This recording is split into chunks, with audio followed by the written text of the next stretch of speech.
નમસ્કાર, આપ જોઈ રહ્યા છો ગુજરાતની number 1 news channel news 18 Gujarati. આપણું ગુજરાત સાથે હું છું સિદ્ધાર્થ દોડકર. મહત્વના સમાચાર. સુરતથી જ્વેલર્સના ઉદ્ઘાટન દરમિયાન ધક્કામુક્કી થઈ.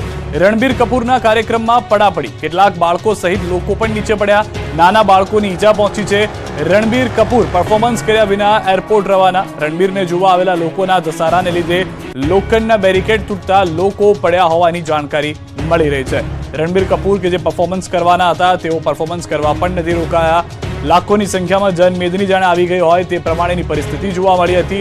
દ્રશ્યો તેવા સર્જાયા કે બાળકોથી લઈ અનેક લોકો જે બેરિકેડના ભરોસે હતા તે બેરિકેડ તૂટી જવાને કારણે નીચે પડી ગયા, ઈજાગ્રસ્ત થયા છે, જેઓને સારવાર કરવી પડે તેવી પરિસ્થિતિનું નિર્માણ થયું હતું. રણબીર કપૂર એક જ્વેલરી શોરૂમના ઉદ્ઘાટન માટે આવ્યા હતા. એ દરમિયાન આ ઘટના ઘટી હોવાની જાણકારી મળી રહી છે. સુરતની જનતા બેકાબુ થઈ ગઈ હતી.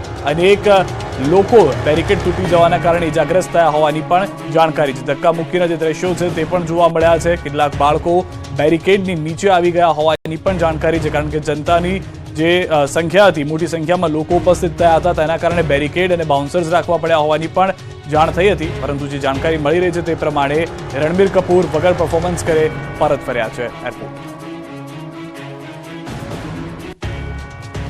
ભર ઉનાળે વરસાદની આગાહી. હવામાન વિભાગે કહ્યું કેટલાક વિસ્તારોમાં માવઠું ત્રાટકશે. કમોસમી વરસાદની આગાહી.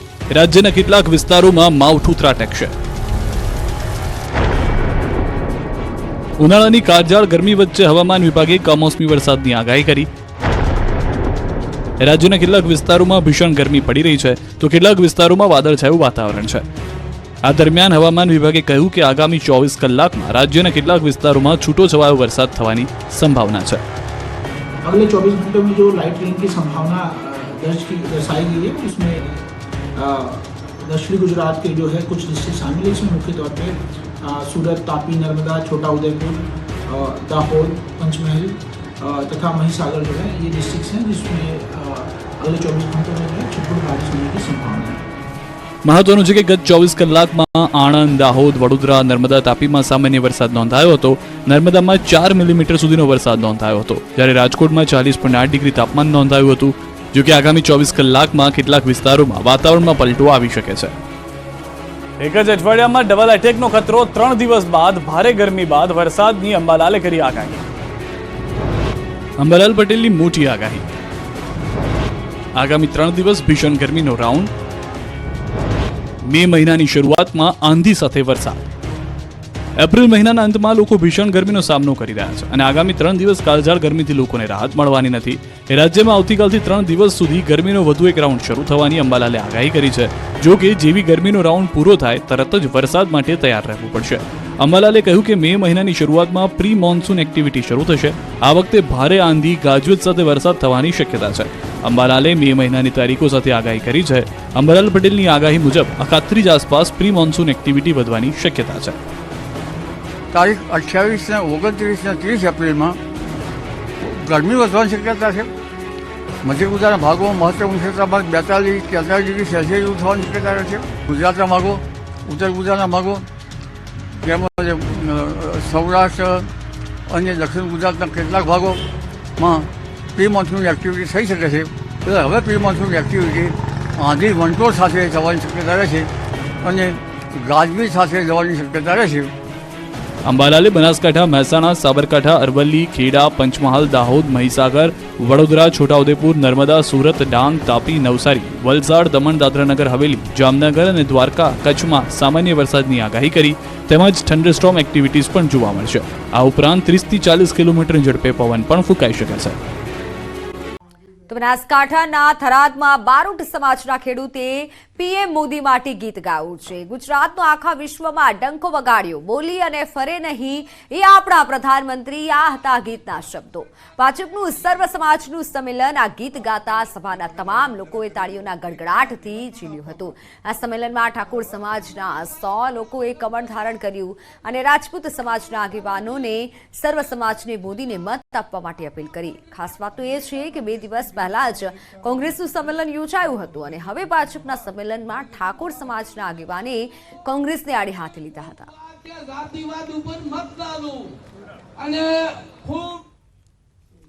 એ હસે મારો ન કરવી આ ગુજરાત વિશ્વમાં ભારત દેહ હસે મારો ન કરવી આ ગુજરાત એ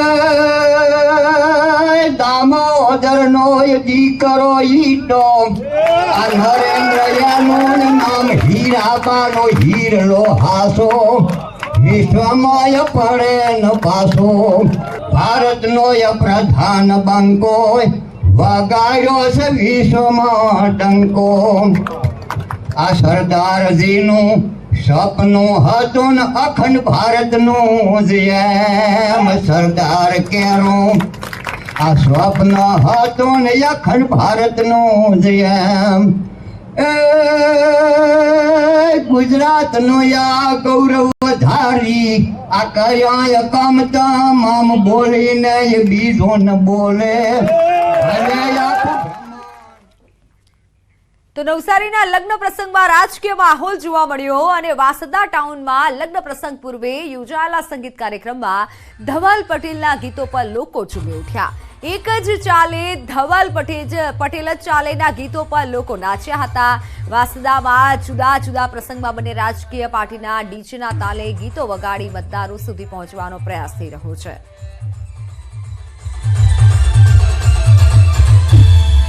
તો શું ચાલે મારા ભાઈ?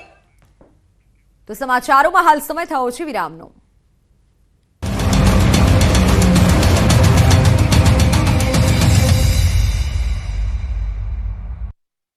મંડળના સંપર્કમાં જતો આવતીકાલે હું અમદાવાદ જવા નીકળી રહ્યો છું. પિટિશન દાખલ કરવા હું અમદાવાદ જવા રવાના થયો ત્યારે કોના ઈશારે કોંગ્રેસના કાર્યકર્તાઓએ મારા ઘરે વિરોધ પ્રદર્શન કરીને મને પરત ફરવા મજબૂર કર્યો છે. જે લોકો હાલ વિરોધ કરે છે તે પહેલા ભાજપ સાથે બેસી ગયા હતા.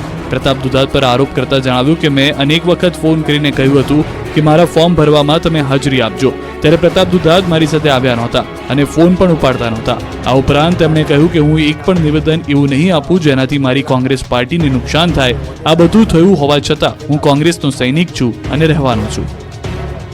પાટીદાર આંદોલનથી ચર્ચામાં આવેલા અલ્પેશ કથિરિયા અને ધાર્મિક માલવિયા હવે કરશે કેસરિયા.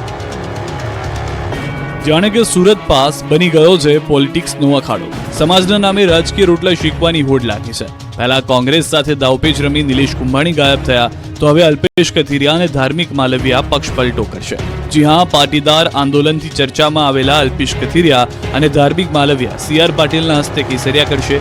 એક સમયે ભાજપ સામે રણશીંગો ફૂંકનાર પાટીદાર આંદોલનકારીઓ હવે ધીરે ધીરે ભાજપ બાજુ વળી રહ્યા છે. પહેલા હાર્દિક પટેલ અને હવે અલ્પેશ અને હવે ધાર્મિક માલવિયા. આપના બેનર હેઠળ બંને નેતાઓએ વિધાનસભાની ચૂંટણી પણ લડી હતી. એકાએક જ તેમણે ગત 18 એપ્રિલે આપમાંથી રાજીનામું આપી દીધું. જ્યારે શનિવારે 200 જેટલા પાટીદાર આગેવાનો સાથે વરાછા મિની બજાર ખાતે આવેલા સરદારની પ્રતિમાને હાર પહેરાવી ભાજપમાં જોડાશે. આ કાર્યક્રમમાં ભાજપના ધારાસભ્યોથી લઈને મંત્રીઓ પણ હાજર રહેશે. કેશોદમાં આજે ભાજપના પ્રચારમાં એકાએક ગરમાવો આવી ગયો. જીતુ વાઘાણીએ બબુચક શબ્દની એન્ટ્રી કરાવી. વિરોધી હિત શત્રુઓ જેમને અહીંયા પગ પેસારા કરવા છે, અહીંયા પાછલા પાણીથી રાજ કરવું છે, એવી બબુચક સરકારને બેસાડવા માંગે છે. મોદીજી જેવી હાવજના ભૂમિમાં છો હાવજ સરકાર બનાવવા માંગતા નથી. જૂનાગઢની રાજનીતિમાં હવે બબુચક શબ્દની એન્ટ્રી થઈ ગઈ છે. જી હા, લોકસભા ચૂંટણી માટે મતદાનની તારીખ નજીક છે. રાજકીય પક્ષો એડી ચોટીનું જોર લગાવી રહ્યા છે. ત્યારે ભાજપના એક નેતાએ વિપક્ષને મદદ કરતી વિદેશી તાકાત પર આકરા પ્રહાર કર્યા. કેશોદમાં જીતુ વાઘાણીએ આક્રમક નિવેદન આપ્યું. કેટલાક લોકો બબુચક સરકાર બેસાડવા માંગતા હોવાની વાત કરી. જો કે મોદી સરકારના વખાણ કરતા જીતુ વાઘાણીએ કોંગ્રેસ પર આડકતરો ઇશારો કર્યો કે કોંગ્રેસ વિદેશી તાકાતોનો હાથો બની ગઈ છે. તેઓ પણ ભારતમાં મોદી સરકાર ઈચ્છતા નથી. જો કે જીતુ વાઘાણીના બબુચક શબ્દના પ્રહારથી રાજનીતિ તેજ જરૂર બની ગઈ છે.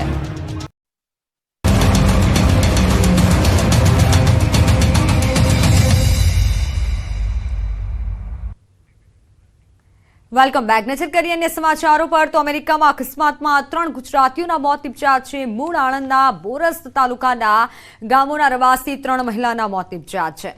એટલાન્ટાથી સાઉથ કરોલી જતા અકસ્માત થયો હતો. સાઉથ કરોલીના ગ્રીન વેલીમાં ડિવાઈડર સાથે કાર અથડાઈ. કારમાં સવાર 4 મહિલાઓને અકસ્માત નડ્યો. 3 મહિલાના મોત થયા. એક મહિલાની હાલત ગંભીર છે. મૃતક મહિલાઓમાંથી એક મહિલા કાવીઠાના વતની હતા, જ્યારે કે 2 મહિલા વાસણા ગામના વતની હતા. ઇજાગ્રસ્ત મહિલા પણ વાસણાના વતની હોવાની માહિતી સામે આવી છે. આ અકસ્માતમાં રેખાબેન દિલીપભાઈ પટેલ, સંગીતાબેન ભાવેશભાઈ પટેલ અને મનીષાબેન રાજેન્દ્રભાઈ પટેલનું મોત નીપજ્યું છે.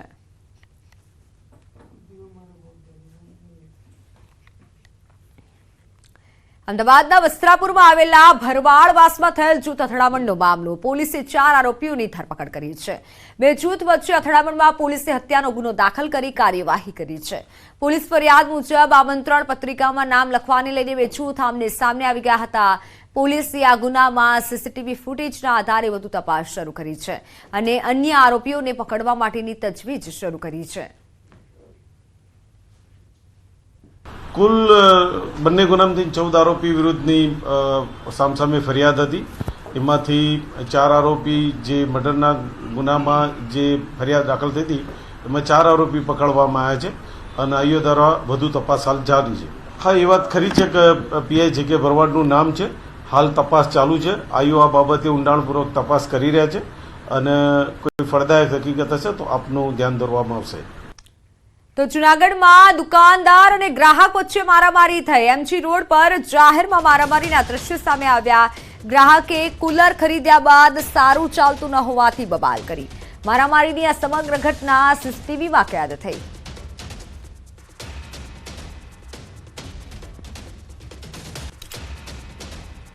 મારામારીની સમગ્ર ઘટના સીસીટીવીમાં કેદ થઈ. ફૂટેજમાં જોઈ શકાય છે દુકાનદાર અને ગ્રાહક વચ્ચે મારામારી થઈ હતી અને બંને આમને સામને આવી ગયા હતા. જો લોકો પણ તેમને જોવા માટે ઉમટી પડ્યા હતા.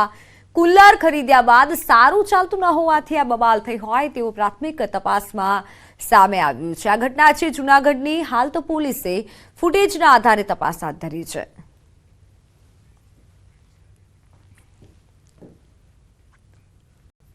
સમાચારોમાં હાલ સમય થયો છે વિરામનો.